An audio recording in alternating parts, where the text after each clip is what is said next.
ورونو یو وسیله ده یو مقصود ده. څو شیان سوله؟ دوه شیان سوله. څو شیان سول؟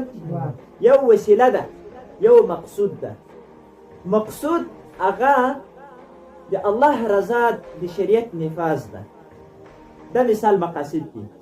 وسائل چې شي دي وسیله چې زه دغه مقصود تور باندې رسېږم هغه ډلګۍ ده، هغه تنظیم ده، هغه یو امیر ده چې زه د دغه امیر د دغه تنظیم او د دغه ډلګۍ یا د دغه جماعت په ذریعې سره بل مقصود ته ورسېږم. نو ذریعه دا بېل شی سو، مقصود دا بېل شی سو.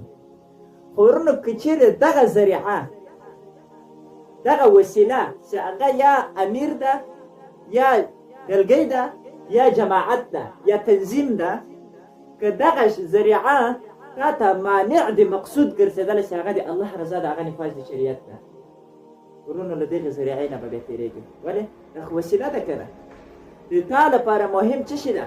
مقصود ده. ورونو ته چې جهاد کوي که په هر جماعت کې وي که په هر ډلګۍ کې وي که د هر امیر لاندې ته د تا نظر به په چا باندې وي؟ په مقصود باندې وي چې ته د خپل مقصود ته څنګه ځان ورسوې. مسله باندې پوه شوې که نه؟ د دې دواړو په منځ کې فرق کوي. ته به مقصود ته ځان رسوې، ته به دې ته نه ګورې. معنا د دې مفهوم دا راوځي ورونو چې په تنظیمي اختلافاتو کې به ګوتې نه وهئ. د امیرانو په خپلو منځي اختلافاتو کې به تاسې کار نه لرئ.